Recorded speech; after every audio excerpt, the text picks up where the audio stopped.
ትንሽ ሀገር ናት። የመሬት ስፋቷ ከህዝብ ቁጥሯ በላይ ነው። ከግማሽ በላይ የሚሆነው የሀገሪቱ ክፍል በደን ወይም በዱር የተሸፈነ ነው።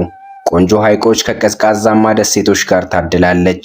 ግራጫ ጫካዎችና ንጹህ ሸለቆች እዚህም እዚያም የሚታዩባት ውብ ሀገር።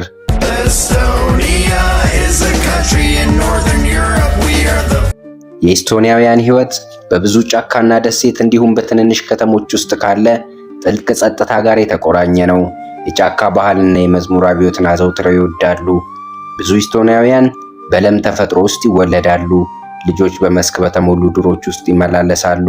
ቤተሰቦች ስራ ያደከመው ሰውነታቸውን በውብ ተፈጥሮ አቅራቢያ ያድሳሉ። ህይወት በኢስቶኒያ ቀላል፣ አስደናቂና ማራኪ ገጽታን እንደተላበሰች መልከ መልካም ልጃገረድን ትመስላለች። እያንዳንዱ ከተማዋ ጥልቅ ዝምታ፣ ውበትና ቀልጦ ውስጥን በሐሴት የሚያረሰርስ ሰላማዊ ህይወትን ይሰጣል።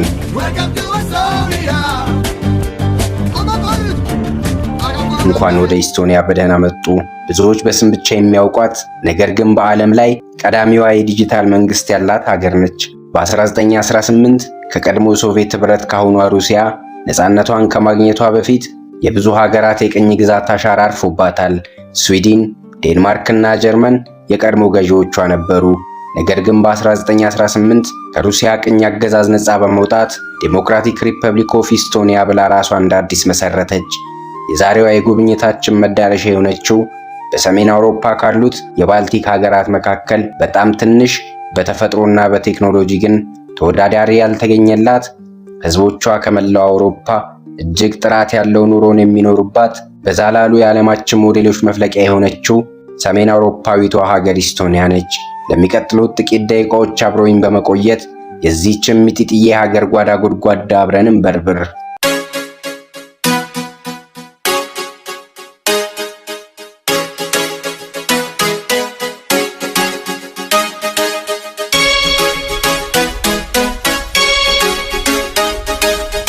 ማራቫስ የጥንት ኢስቶናውያን ራሳቸውን ማራቫስ ብለው ይጠሩ ነበር።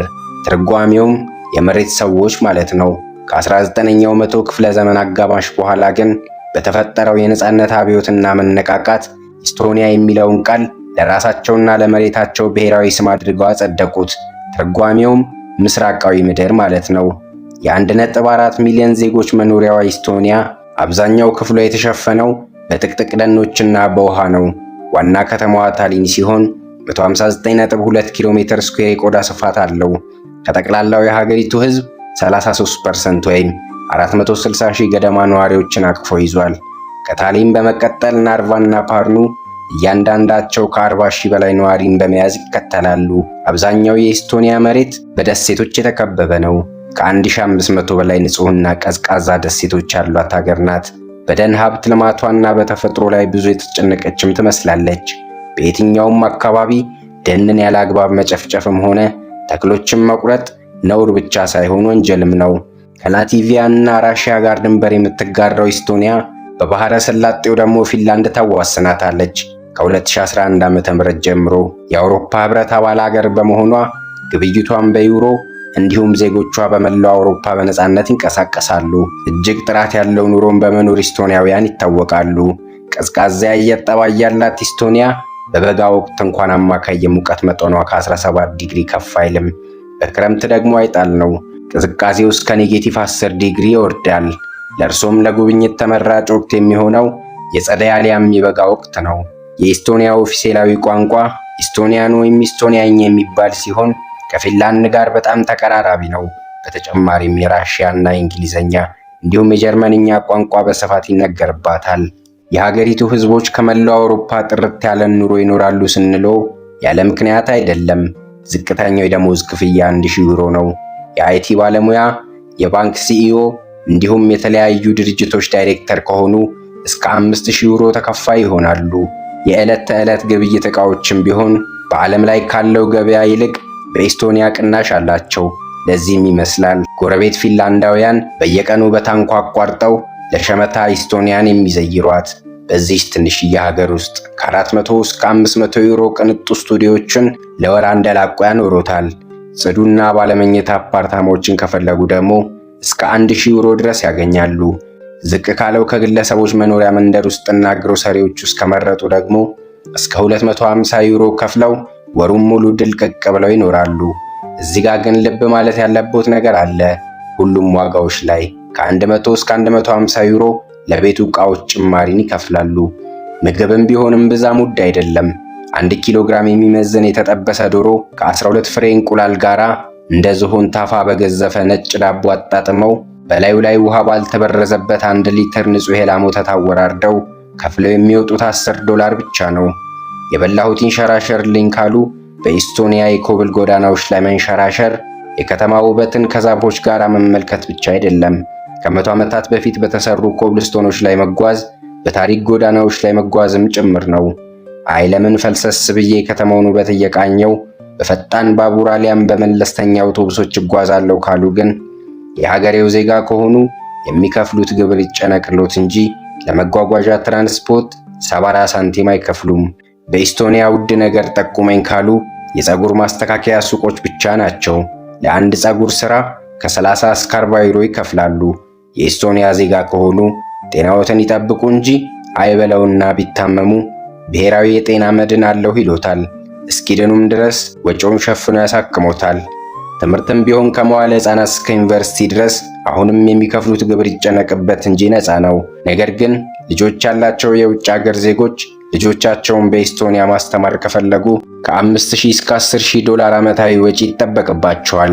ኢስቶኒያ በዓለም ካሉ ሀገሮች ሁሉ 99% የመንግስትና አስተዳደር ስራዋን በዲጂታል ያደረገች ቀዳሚ ሀገር ነች።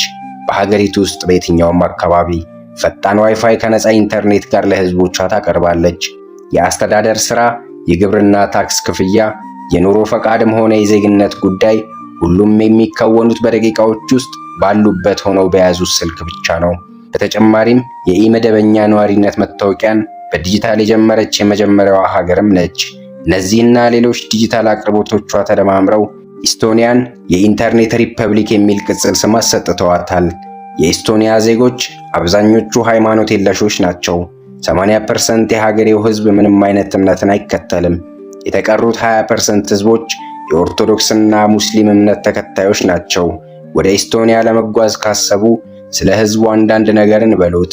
በአብዛኛው ኢስቶኒያውያን ግላዊነትንና ብቸኛ መሆንን የሚመርጡ ህዝቦች ናቸው።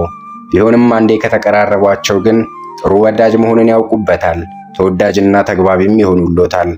ቀጥተኛ ንግግርን የሚፈልጉና በህዝብ ፊት መከባበርን የሚሹ ሰዓት አክባሪ፣ ታማኝና ለጋስ የሆኑ ህዝቦች ናቸው።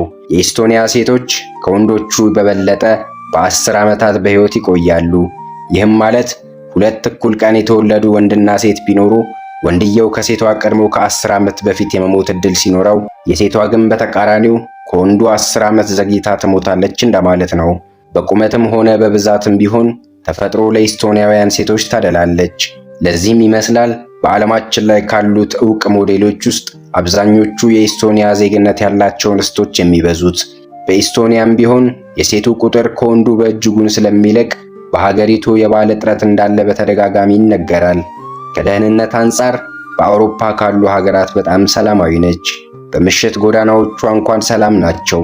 ቡና ቤትና መዝናኛ ክለቦቿ የዕለት ተዕለት ስራቸውን ይከውኑባታል። በቅርቡ በተደረገ አንድ ጥናት በኢስቶኒያ በተለይም በዋና ከተማዋ ታሊን በምሽት የሚጓዙ ሴቶች እኩለ ሌሊት እንኳን ደህንነት እንደሚሰማቸው፣ ምንም አይነት ስጋትም ሆነ ፍርሃት እንደማያድርባቸው ያሳያል። ዝቅተኛ የወንጀል መጠን ካላቸው የአውሮፓ ሀገራት ተርታ የምትመደበው ኢስቶኒያ በተለይም ከ2000 ዓመተ ምህረት ወዲህ የወንጀል ድርጊት ቁጥሩ አነስተኛ ወይም ዝቅተኛ ሆኗል። በ2025 የዓለም የሰላም ቀጠና ሲል በ30ኛ ደረጃ ላይ አስቀምጧታል። በ2024 ደግሞ የሀገሪቱ መንግስት ታሳሪ የጠማቸው እስር ቤቶቹን ለአውሮፓ ሀገራት ለኪራይ ማቅረቡ የቅርብ ጊዜ ትውስታ ነው። ሙዚቃ በኢስቶኒያውያን ዘንድ ከጥበብም በላይ የነጻነትና የአብዮት መገለጫ ነው። ምክንያቱም በኢስቶኒያውያን አብዮት ወቅት በጋራና በአንድነት ከፍተኛ ድምፅ በማውጣት በሚያስተጋባ መዝሙር ሀገሪቱ ለነጻነት በምታደርገው ትግል ውስጥ ትልቅ ሚናን ተጫውቷል።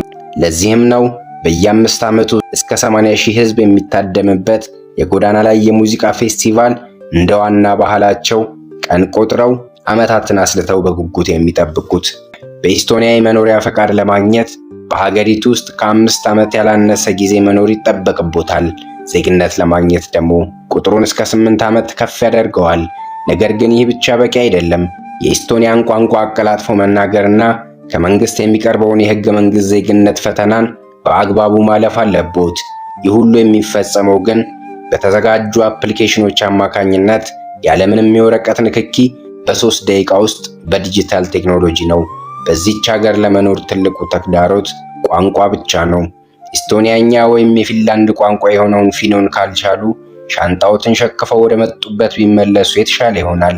በወጣት ኢስቶኒያውያንና በቴክኖሎጂ ዘርፍ የእንግሊዝኛ ቋንቋ ሰፊ ጠቀሜታ ቢኖረውም ለኑሮ ግን ኢስቶኒያኛን ማወቅ ግድ ይሎታል። ምክንያቱም ከላይ እንደነገርኩ የመኖሪያ ፍቃድም ሆነ ዜግነት ለማግኘት አንዱና ዋናው መስፈርት ነው።